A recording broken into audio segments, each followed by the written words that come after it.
Hello everyone and welcome to Stan the Wine Man TV. I am your host, Stan Tan, and this is the Blue Collar Wine Show where I help you spend your wine dollars wisely. As you know, it's Washington Wine Month, but I said I would divide it up into different segments, so we're going to do wines from Argentina. We're going to do wines from a very famous woman winemaker, Susana Balbo. She is, after reading up about her, she reminds me, I guess you could call her the Helen Turley of Argentina. Very famous winemaker. She's the first ever woman to graduate with a degree in enology in Argentina. That's pretty impressive. 1981. She graduated with that degree. She got jobs with wineries, mostly in the lab. You know, they were kind of like resistant to women winemaker. Then she hooked up with a winery, was able to get into the winemaking part of the side. She showed her talents. She actually became very, very involved in Tannins, the main white grape of Argentina, and really wanted to focus on making that a varietal special. And she did a nice job with that. She started her own winery in 1999, but prior to that she consulted for wineries in Argentina, Europe, and Australia. So she became widely respected in that country as a winemaker. So she started her own winery, in 1999, and has now been doing it for quite a while, obviously. And she now has a daughter and son who are deeply involved in the winery as well.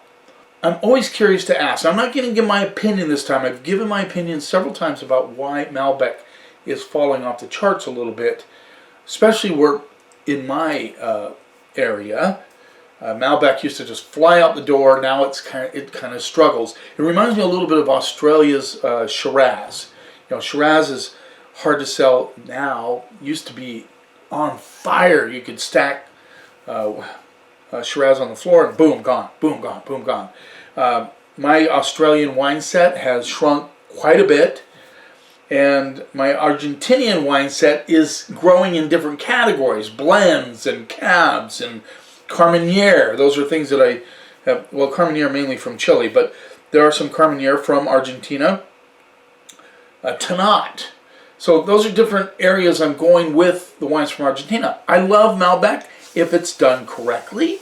I think a lot of times I felt like Malbec, some of the inexpensive Malbecs, I always refer to them as vanilla ice cream. They seem to have all the same flavor profile. But I want to hear your opinion. Make a comment. Why do you think Malbec has kind of fallen off the map a little bit in wine sales? You know, we have so many varietals that hang on, like Syrah from the U.S., Merlot, Cab, Chardonnay, Sauvignon Blanc. Those all seem to be kind of steady. I know Syrah took a little bit of a hit, but it's coming back now. Merlot took a hit because of Sideways. But why Malbec? What is it about Malbec that you think it is suffering a little bit sales-wise? I think it's because some of the lower-end ones all kind of have the same flavor profile, and people are getting tired of that. But we're not going to worry about that with the Susana Balbo wines. This is the 2019 Crios Malbec. And Crios is her sort of entry level. Valdiuco, Mendoza, Argentina. This rolls in at $14. Crios. She's changed her label quite a bit. I like this label. It's very slick, clean. Oh, look at the color on that bad boy. So let's see if we run into any vanilla ice cream on this episode. I can smell this one right off the bat. I think Malbec's a great versatile wine. This one's very dark, almost in the reddish hue, sort of dark, if you can see that. I know it's hard to see. Let's see what we get on the nose. A lot of red flowers on this one. I'm getting a little bit of minerality as well. Almost like a dusty minerality. Getting raspberry big time. Big time raspberry hit. Maybe a little bit of plum. This baby smells bright. You get that nice red flower, red raspberry. A little plum, and there's an interesting kind of a twig or earth component coming through as well. Let's see what we get on the palate. A lot of red flowers.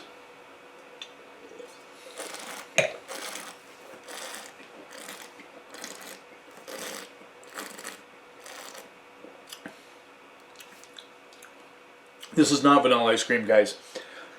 The red flowers come through on the backside. Nice hit of fruit up front. The raspberries are not as bright as they on the palate as they are on the nose.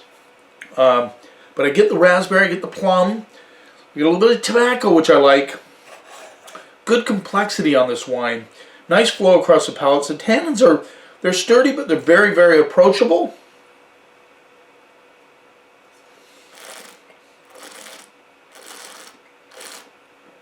The red flower notes really hit on the mid palate into the finish. Good acidity, nicely balanced, well integrated acidity, making it a great food wine. I like the tobacco. I'm getting even just a kiss of licorice.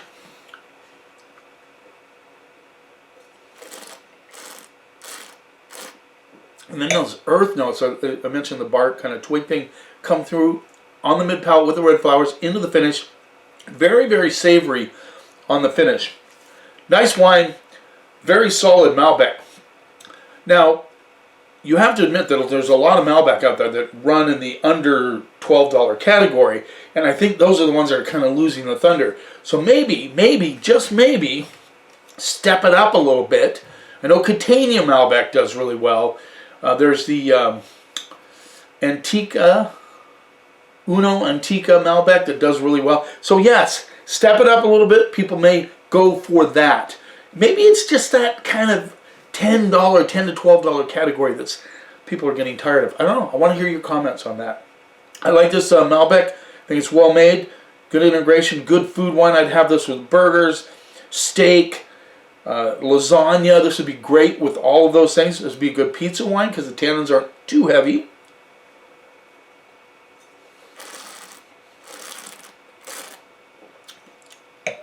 I like that tobacco earth note too. It's a very interesting Malbec, and that's what I'm looking for. Perhaps that's what you're looking for as well. I'm going to go B+, A-. Very solid. This has her name on it. This is her signature Malbec. This is her 2019 Susana Balbo signature Malbec, Valdivico Mendoza. This rolls in at $31. So now we're getting up there, guys. It has a little Merlot as well. 4% Merlot. It's nice that they put that on the back. Thank you, Susana, for doing that. Because she's big into horse riding. She's a rock star. I mean, really, in Argentina, she's one of the most respected women in that area. Like I said, kind of the Helen Turley of Argentina. Sloppy. Okay. There's the label. $31. Oh, look at that. Almost black. Almost black. Very much so. Let's see what we get. Oh, a little red hue on this one. Yeah, a little bit of red. Let's see what we get on those. This has a lot of char, kind of deeper nose. A little vanilla, cedar tones on it. Definitely in the blackberry category. A little bit of plum as well. And there's a brightness to this one as well. So she has a signature on the nose. They're definitely, all of them have that brightness that comes through. Let's see what we get on the palate.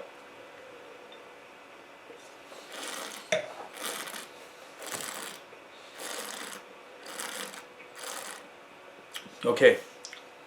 This has obviously some oak treatment. You get the vanilla. The chocolate notes come through with the blackberry and plum. Tannins are pretty solid on this, but not as grippy as the Ben Marco.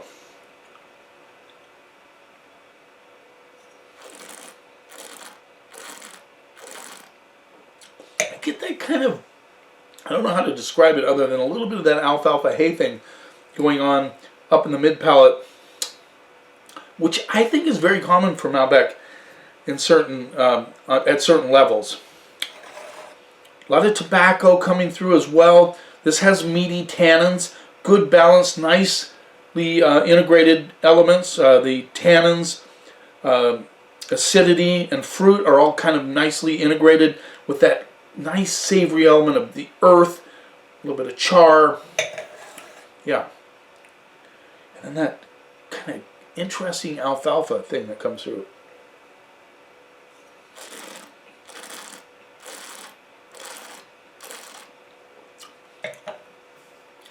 This is a big boy. I mean, that tobacco, almost like a...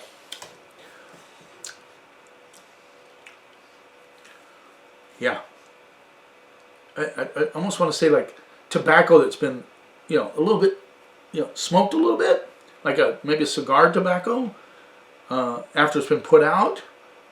I like the complexity on this. I like the fruit, the acidity, the balance of savory elements that come through, the meaty tannins. This again, now, this will age easily 10 to 15 years. That would be fun to put that away and see what happens. I think that's, for $31, yeah, it'd be worth it to put one or two away just to see what happens.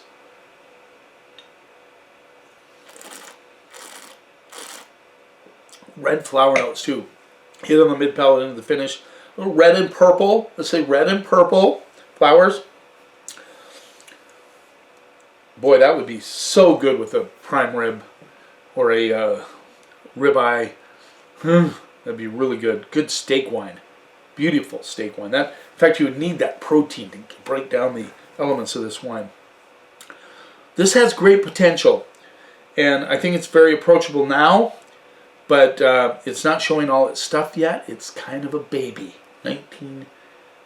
2019, so it's only like 3 years since it's been harvested.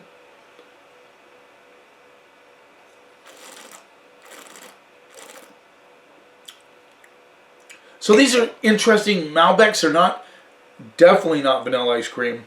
I'm going to go straight up A on this. I think it's a solid, like this one, I can only guess a little bit where it's going to go. So B plus A minus. But this one, yeah, it's pretty obvious where it's going to go in 10 years, 5 to 10 years. Man, the finish on that just hangs on. That nice tobacco, red flower, earthy thing that comes through. Very well made wines. Kind of fun to do this. So again, I want your comments on what you think is happening with Malbec, and are you willing to step up to the plate and pay a little bit more to get a better quality Malbec? I want to know the answers to that, because that'll help me in building my section at the store and changing it up a little bit as I'm doing now. Thanks for taking a little time out of your day. Don't forget to subscribe to my channel. Get more and more subscribers. In fact, I was going to call out a few people, but I'll do that on the next episode. Got a couple of subscribers that actually they have a name instead of just a moniker. You keep watching, and I'll keep helping you spend your wine dollars wisely.